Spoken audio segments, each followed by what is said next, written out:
ఈ సంక్రాంతి పండుగ సందర్భంగా కాగ్నిజెంట్ కంపెనీ తీపి కబురు ఉత్తరాంధ్ర వాసులకి అందించింది.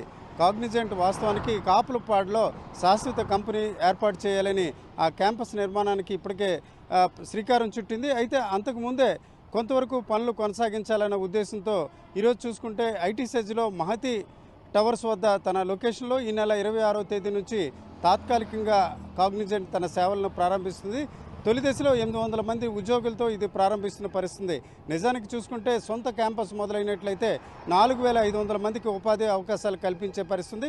అయితే వేరువేరు ప్రాంతాల్లో ఎవరైతే ఉన్నారో వారందరికీ కూడా లోకల్ బేసిస్గా వారందరికీ కూడా ఇక్కడ ఉపాధి అవకాశాలు కల్పించాలని కాగ్నిజెంట్ యాజమాన్యం నిర్ణయించింది. ఆ క్రమంలో ఈ నెల 26వ తేదీ నుంచి కూడా ఆ పనులు ప్రారంభిస్తాయి. మరోవైపు చూసుకుంటే టీసీఎస్ ఇప్పటికే తన సేవలను కూడా విశాఖలో కొనసాగించాలని సొంత క్యాంపస్ ఏర్పాటు చేస్తుంది. అదే సమయంలో సొంత క్యాంపస్ ఏర్పాటు అవ్వడానికి కొంతకాలం ముందుగానే ఏదైతే మిలీనియం టవర్స్లో ఉన్న రెండో బ్లాక్లో టీసీఎస్ కూడా తన సేవలను వచ్చే నెల నుంచి ప్రారంభించడానికి సన్నాహాలు జరుపుతుంది.